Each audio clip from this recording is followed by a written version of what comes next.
Hi, welcome to Sheepish, episode 32. Today is Sunday, February 23rd, 2014, and I'm Holly. So, it's been a good little bit since I last recorded. There's lots to go over. I actually recorded an episode on the 8th, I think. Yeah, that's when the opening ceremonies were. I actually recorded that day. I did a really quick secret recording at the office, and it was disastrous. I kept getting interrupted. Like my office phone rang, people were knocking on my door, and it really only ended up being about 15 minutes long. So I decided to scrap that one and just wait a little bit longer. And then time just didn't align. Like the stars didn't align, and I didn't get the house to myself, or I couldn't get into work early enough so I'd have some private time to record, or I didn't want to stay up late. So you get me now. So I hope everybody's been okay since the last we've spoken. I know that I've seen a lot of you on Instagram, um, and a couple on Facebook and on Twitter. So pretty sure things are okay, but I hope everything is good. I hope you guys have been using your time with all this Olympics watching to get lots of that Olympic knitting done. The Ravellenics. They really can't stop us from saying Olympic, can they? We're watching while yeah. Anyway. I am a huge Olympics junkie. Every 2 years, I take that opportunity to trot out every bit of information and become an expert in all the sports in both the summer and winter games. So I have been watching nonstop. It is Sunday the 23rd, as I said before, and today was the men's gold medal game for hockey. Yeah, we'll talk about that later. Yeah. Anyway, let's go ahead and cover a couple of things before we get started. I know that this is the first podcast in February, so we would normally be drawing for a January winner for the Socks thread, but I am putting that off. I'm going to probably do it next time, or I might just wait and draw January and February together. Reason being, I really need to get some old prizes out. And my goal today, even though it's Sunday, is to get everything put in envelopes and take them to the post office because I can actually go and use their automated system and drop them off. That is my goal. So hopefully I'll get that done today. Not hopefully, I have to get that done today because I am so far behind. And I don't want to start on January and February's prizes without doing that. So if you have been waiting, I am so sorry that you've waited so long, but you will get a package. You will get one soon. And there'll be little gifties in there, in the hopes that, you forgive. Anyhow, other than that, yeah, let's go ahead and get started with the current roster. My current roster has grown a little bit because I said that I was not going to do any Ravellenics knitting. Yeah, I say that every Olympics. I honestly wasn't, and then the owner of the shop that I teach at, Fiberspace in Old Town, Alexandria, asked me if I wanted to teach a class on brioche rib. And I told her that I hadn't done brioche in a long time, like many years.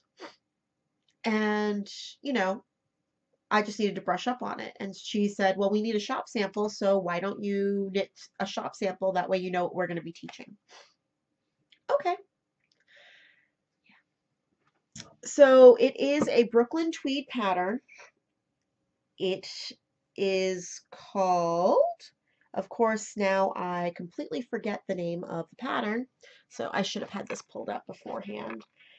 But that's the thing about podcasting. You get to see this stuff live.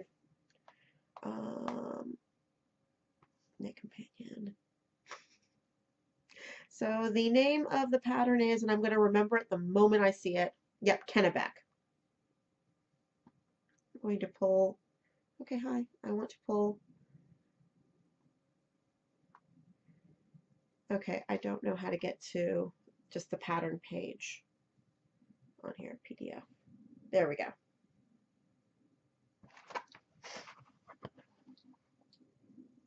So the Kennebec pattern from Brooklyn Tweed. It is by Dawn Catanzaro. So it's a brioche rib cowl, and it's done in 2 sizes. The stitch count around is the same, but it's the length that changes. And it can be done in either Brooklyn Tweed Shelter or Brooklyn Tweed Loft. I'm doing this in Shelter because then I'm only holding it single-stranded rather than double-stranded. And this is how far I've gotten in the entire Olympics.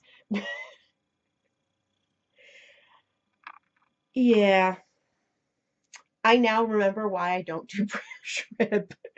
It's not my favorite. It's also really easy to get off pattern if you get a little cocky, and trying to fix that is not fun.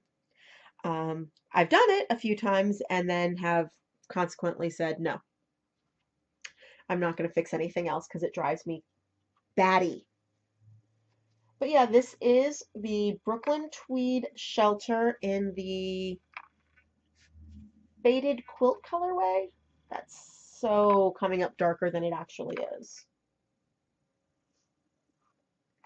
This is actually, when I hold this up close, it's a little bluer than that, but it's closer to that in the grand scheme of it all. So yeah, it's going along. It's at that point where I can actually knit on it without actually thinking about it. I've been able to do that since like the first inch, but I check myself regularly because I still find mistakes because, you know, I'm human. But yeah, so this should take 3 skeins of the Shelter. I am on skein 2. I am spit splicing these skeins because I really don't want to have to weave in any more ends in the brioche rib than I absolutely need to. So, yep. And I am using one of my lovely stitch markers from Vintage Rose. Okay, really, you need to get closer. And it is a rose. It's from her Doctor Who stitch marker collection.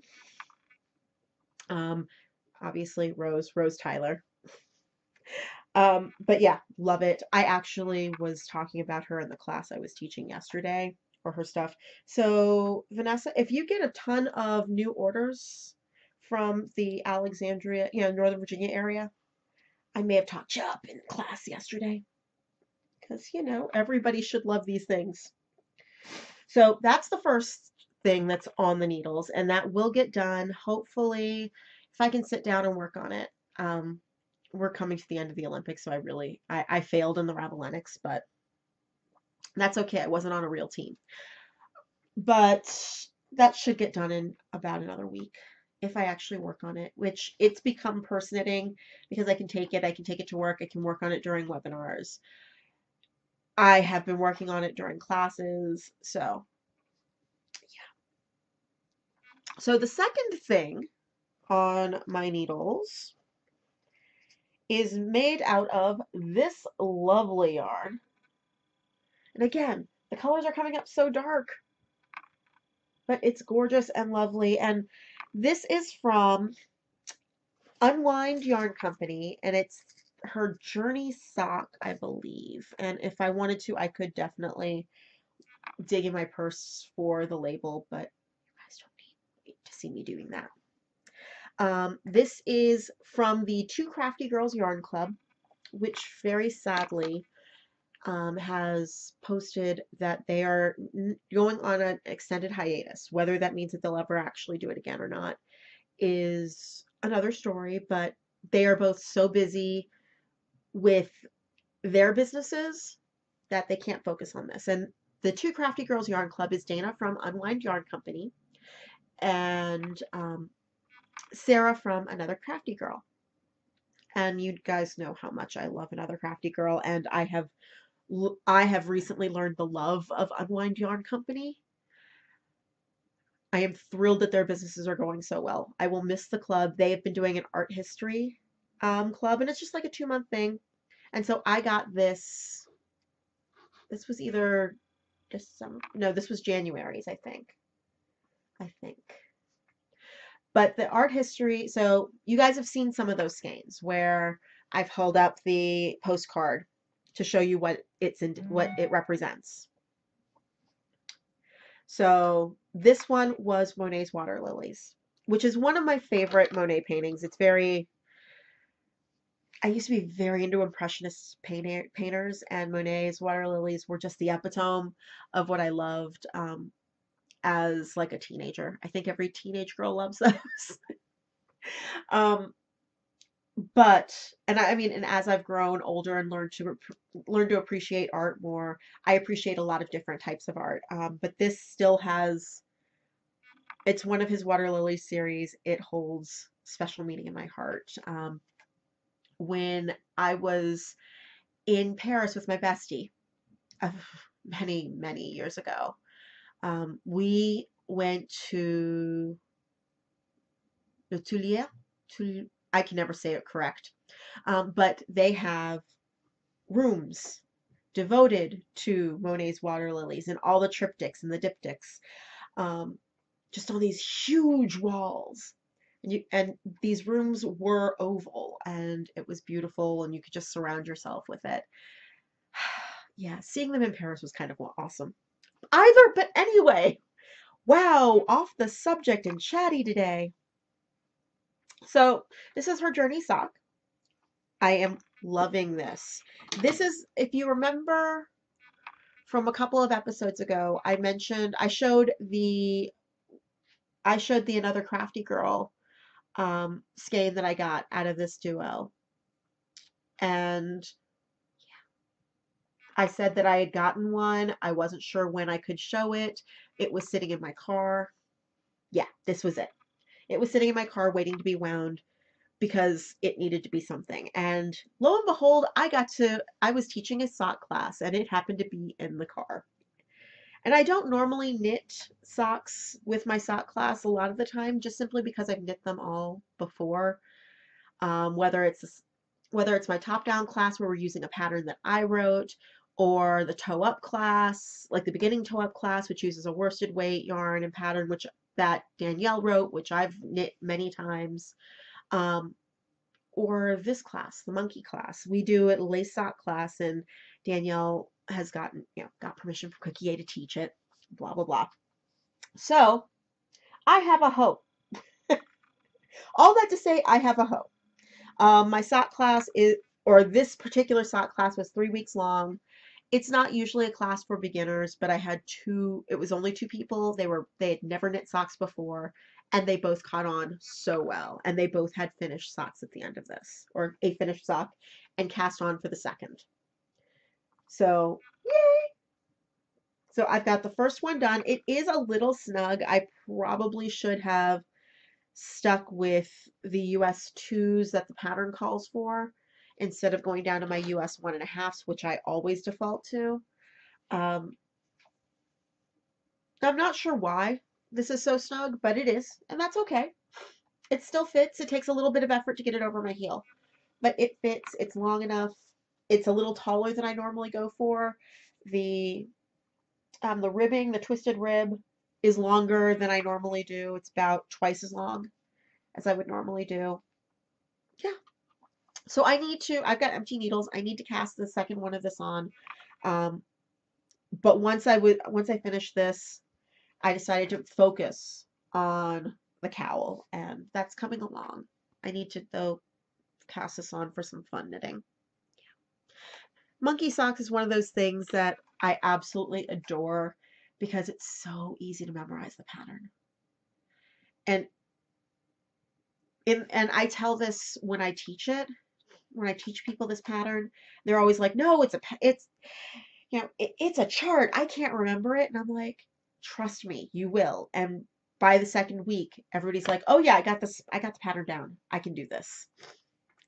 So it's one of those really good patterns to kind of teach how to read a chart, a basic chart, a lace chart, but also show people that they can trust themselves when it comes to knitting a pattern sock. So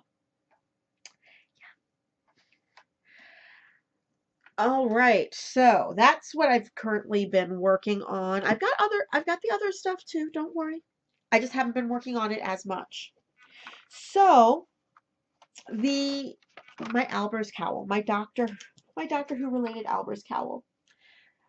Block number 1, which is really block square 2 in the pattern, but it's my Christopher Eccleston block. It is done. So this was Skinny Bugga. The green is Skinny Bugga in the Nebraska cone something colorway. This plummy purple is 1600 Pennsylvania Avenue by Neighborhood Fiber Company in their studio sock. And the black is Ella Rae's lace merino, which really is not a lace weight. It's like a skinny fingering. So that's done, which means that I cast on for my David Tennant block. So again, I'm starting off with the 1600 Pennsylvania Avenue, right in the center. And this gorgeous, gorgeous red that I have no clue what it is. I know that I bought it from Looped in DC. I hand wound it originally because it was just kind of sitting there and it was going, this and a beautiful, beautiful Mad Tosh Gold were going to be end paper mitts because I had a beautiful pair of end paper mitts and they got lost in a bar somewhere. I still miss them. They were awesome and warm. And so I was going to do a pair of Gryffindor colored ones and realized that in this area that would be construed as Redskins. So no. So yeah, I found a use for the red. I'm obviously not going to use all of it. I'm not even going to use most of it. But yeah, so there is that. So I've got the 1600 Pennsylvania. I've got this beautiful red. I really wish I could find the tag for this because it's gorgeous. So unknown red. It is a merino. I know that. This is also the Ella Rae lace merino. This is going to be one of the next colors, and the brown, which is Neighborhood Fiber Company in Druid Hill, also in the studio sock. So those are all currently living in this bag, my Piddle Loop Owl Wedge, which it's really kind of full, so it's going to get moved into a larger bag. I have the bag picked out. I just got it. So, yeah. But yeah, so that's what's living in there right now. So I'm really only working on that at night, maybe a couple rows before bed each night when I'm just kind of settling down. George does not appreciate that, but he'll get over it. And then finally, which really is going to have almost no progress. There's been a little bit of progress since you last saw it, but not a lot. I'm still working the body of Hero. Yeah. I think I've got like 2 more inches of the body to go before the sleeves. And the reason why, I mean, yes, I could pick up and start knitting the sleeves at any time, but the reason why I haven't done that is because when it comes to both sleeves being done, I'm going to want to move them onto the body immediately. So I need to actually pick this up and do the 2 inches. You probably won't see this for a little while just because it makes no sense to pull out something that I have done no work on. So that's living in my knotted bag. And that's just going to hang for a little while. I'm hoping to get back to it once that cowl is off the needles and I can spread myself a little more. But yeah, I think I've done like a total of 2 inches on that. 2 inches to go. I can't wait till I get back to color work on that. So yeah, no, nothing to add to the alumni roster. Sad face. I got a little spoiled in all that finishing I was doing there for a little while. Excuse me. So that brings us to the scouting report. Yeah. Oh, I've actually been somewhat good. Granted, I've been spending money on other things, but I've been somewhat good. And I am a part of the Highland Handmaids. Oh, why can't I remember the name? Heather from Highland Handmaids has got a yarn club. It's a Snapshots from Maine yarn club. Wow.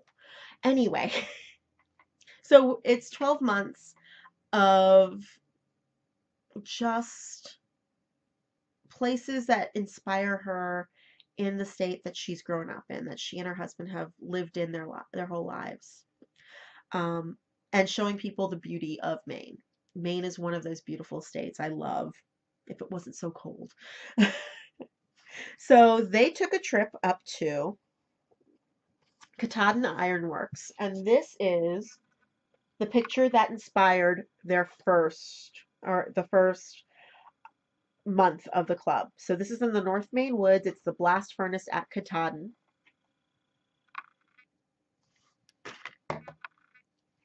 And this lovely is what she came up with. It's called Immutable. It's in her green ash worsted, which is 100% superwash merino, and it's about 220 yards. And yes, I went with the worsted option on this. I have lots and lots of sock weight yarns. I don't have as many worsted, and this will force me to look for one skein projects in worsted and play with the loveliness. I mean, it's really, really coming up dark on at least on my monitor, but it's this lovely rust brown going into this grayish purple, plummy blue. Oh, I mean, really, if I could color correct that better. It's beautiful. Heather, this is awesome. I love it. I posted a picture on Instagram when I got the package of just the envelope and squeed. But yeah, I love this so much. This will probably be a hat. I don't know if it's going to be a hat for me because I'm not sure how well it goes. I mean, it's dark. I'm dark. You know, whatever. It might be a hat for my mom. I don't know, but it's beautiful. I mean, it's 220 yards, so I've got plenty to work with. So there is that. It's lovely. And then a couple of things that I placed pre-orders for. Surprisingly, not yarn. So Amanda, who is Amanda's Pets on Instagram, and Amanda, are you Amanda's Pets on Ravelry too? Anyway, she messaged me both on Instagram and on Ravelry that I needed to go to Slip Stitch Studios, run, not walk, and take a look at their monthly offering last month. Yeah, they do bag clubs, and you get to kind of choose what goes in the bag club. You get to choose your bag, you get to choose other things that you buy for the club. So I opted for two things. She knew that I would love this because it's Harry Potter themed. I know, so happy. So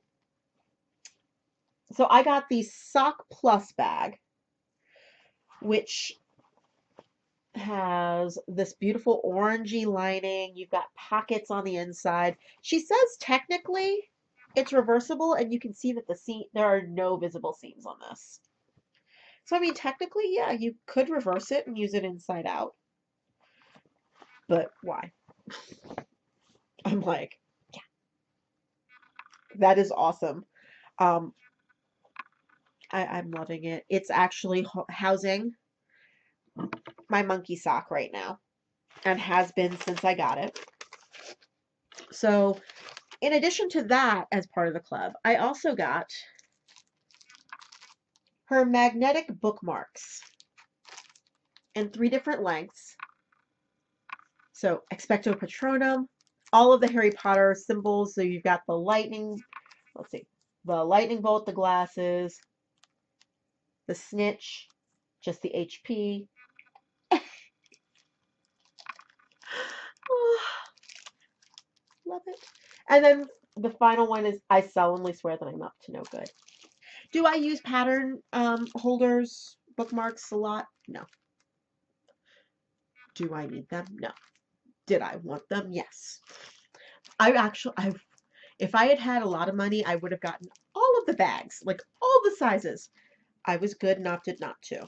I knew that they did this because I was looking at their Downton Abbey bags ages and ages ago and didn't manage to miss that because I had no money at the time. But this, I was like, I have to have it. It's Harry Potter. Love. Yeah. And also,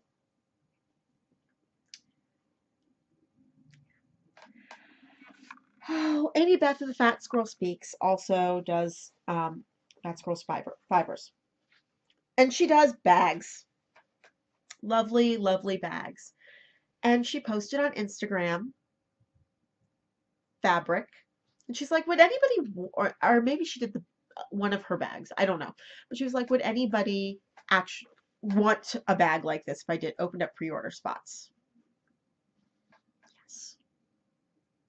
I immediately said yes.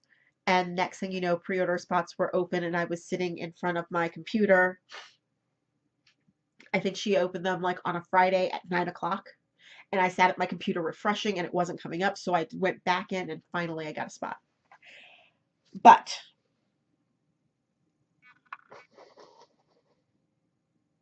it's Doctor Who related. And this fabric, you guys have seen me wear a couple of shirts that are done by this artist. So let's see. So like I've worn the Bad Wolf shirt. I love this shirt. This one is being cut off here, but the Olive Time in Space Allons-y shirt I've worn. I think I've worn Forget Me Not on here. Some of the others I just can't find in my size when they come up on T Fury, so.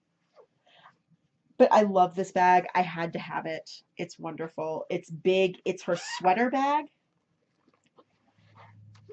And it's got this nice neutral lining, which is kind of nice. And it's a nice big wedge. Yeah.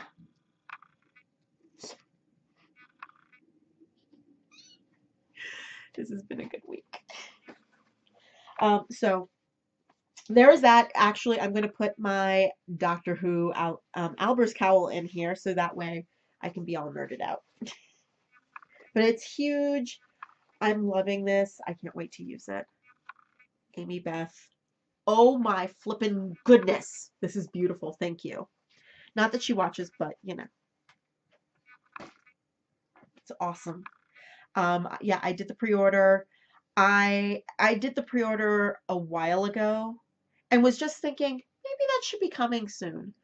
And it was a nice surprise because I had a really bad day at work when it arrived.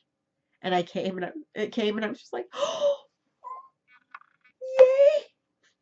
And then I waited to put off opening it until it was like right before bed. So I knew that I was going to go to bed in a great mood. So yeah, I've only had it a couple of days. I love it muchly. I'm surprised that I did not immediately throw stuff in there, but I knew I wanted to show it first. Which, you know, I've had this a little bit longer, so that's why stuff went in that one. So, yeah, that brings us to the portion, whoops, as I lean out of frame, that has no name. And the cross stitch. I am almost finished with February. Again, if you follow me on Instagram, you saw early on in the month, I had the majority of this done. And I put it down because of all the other stuff that was going on. So I picked it up last night and I got a lot more done. I've only got a couple more pieces to do, and then maybe I can actually work on some of the outer border. I'm loving this still. It's fun. It's been interesting to just kind of see. I don't think, like when I first showed you guys this, I've done cross stitch on and off for years. For years and years and years since I was a teenager. We won't say how long. I've done it for years and I've never, it's like I finished a few projects here and there, but I've never really had a reason or the impetus to finish something for whatever, because I don't usually frame them or anything. And this I'm really excited to do. I'm challenging myself to finish each block each month, which there have been two. So if I can get February's done by the end of this month, I'll be good. I'll be on track. So there's that. There hasn't been much on the spinning front because I just haven't been able to drag my wheel out. I'm hoping to do that later today, maybe. I really want to get this done, get that plied so I can actually start working on something else. I love the fiber that I'm working with. Now that I've gotten a handle on what to do with it, I love the fiber. I love what it's doing. I just now want to go ahead and apply it and be done. So yeah, that brings us to, I think that's it. So I think that brings us to what's making me happy or sad. Yeah, it's Sunday. It was the gold medal game for men's hockey. I have actually been streaming all of the US games at work because they've all happened in the middle of the day at work. So, I would close my office door just a bit so people knew that it was still open and they could come in, but enough to know that, yeah. And there were a couple of times where I was either yelling or squeeing and had to close my door the entire way. We all knew this. I was working at the same time. I really was. But so I've been streaming those. I've been following the games really closely. Like I said, I am a huge Olympics junkie. I will watch anything that comes on for the Olympics. I know nothing about curling. I really know nothing about curling. I have a friend who curls on a team and they're competitive. Like, oh, sorry. I don't know who keeps calling me from an unknown number, but I'm not answering. Sorry about that. And he's actually been in the area and invited me and friends to go see him, and I haven't had the urge. But I've been watching curling. I'm like, oh my goodness. So yeah, the men's gold medal game was today. It was Sweden and Canada, and unless you are absolutely not into the Olympics at all, living under a rock, not Canadian or American or Swedish. Canada won. It was a blowout. Congratulations, Canada.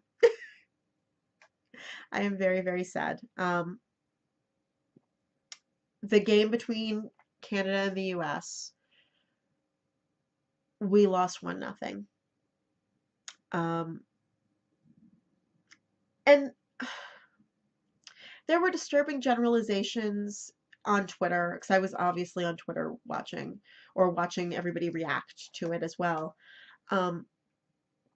about how American fans were acting, and how some American fans were acting. The Yarn Harlot had tweeted at one point, like right after the game, after the US women's game, I should say. Maybe it was the men's. Either way, because the women won the gold medal as well. That the hashtag, and I'm not going to say the actual word, but the hashtag #FCanada, actual word, was trending from Americans. And the Yarn Harlot had tweeted out that, we're a bunch of sore losers, blah, blah, blah, blah, blah. I mean, and I understood that. And of course, the Canadians were trying to kill everybody with kindness and trying to tweet out nice things and nice hashtags, which was, I mean, I love the Canadians. I love my Canadian friends. And I was just giving them crap. I was giving my friends crap in person for that day. But I tweeted back to the Yarn Harlot just saying that I would never say that. I would never tweet that hashtag out. I am sad. And yes, I'm rooting for Sweden. or I was rooting for Sweden, but that was just rude. And it was kind of I didn't say don't generalize, but at the same time, I knew that she'd been seeing it a lot in her timeline because, you know, that's and to those people who were saying that, who were tweeting that specific hashtag out, that's just so rude. Why? I mean, yes, we lost. We lost and we were going home. Our men's team were going home, went home from the games without a medal. We lost. There was no reason to be rude. But at the same time, there was no reason to generalize. So, you know. Um, but yeah, so this morning that game was played. Canada won in a blowout, like I said. Congratulations to Team Canada. There are players on that team that I do not like, and that is a big reason why I was not rooting for Canada. Also, the Caps had players on Team Sweden that, of course, I was going to support them. Now, of course, immediately following that, one of our players didn't play today because it was put out there immediately after following the end of the game that he had tested positive for a banned substance. The substance being pseudoephedrine, which is in allergy meds, in an allergy med that he's been taking for 7 years.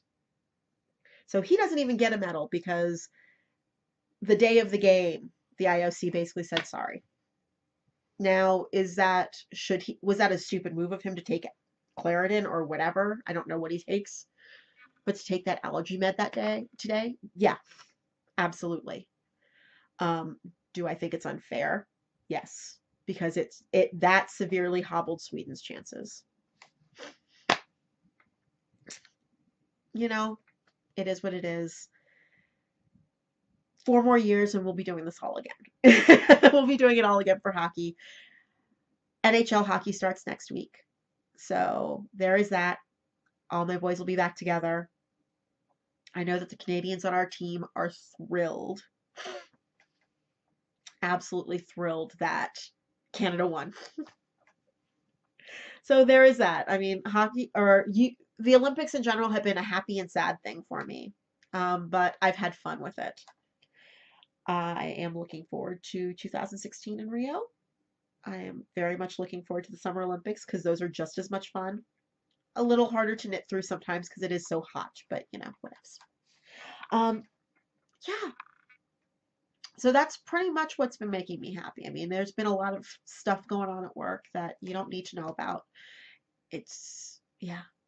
I actually had a lovely dinner the other night, Friday, I think it was, with Michelle, who's traveling knitter, one of our mods, and her best friend from, oh God, from college, who had come out here. He came out to visit and with her boyfriend, and so the 4 of us had dinner. It was wonderful. It was just a nice night to just kind of relax and talk. And yeah, like I haven't seen Michael, her best friend, in a few years. We were trying to figure out exactly how long it had been, and we just gave up after a little while because we're just like, it's just so good to see you now. But yeah, so there was that. That was good. That was good. And yeah. So I guess that's about it. I'm probably going to think of something else as I stop recording, and oh well. It's been really good to chat with you guys. I really am trying not to put so much time between it, but it just seemed that last time, or the last time I tried to record, nothing was coming. And I didn't have half of what I wanted to talk about, so.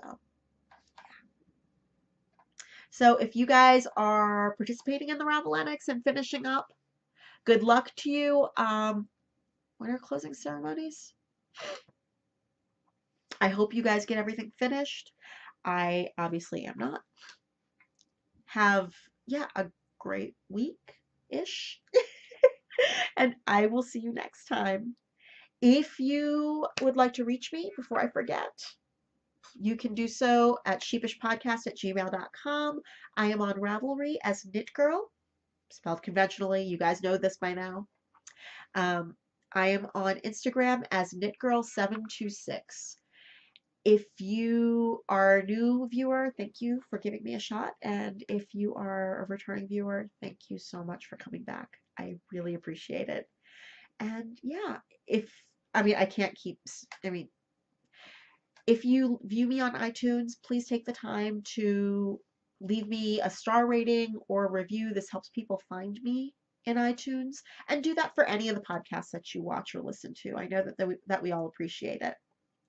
And yeah, so I hope that you guys have a great week or however long it is, and I will see you next time. Bye.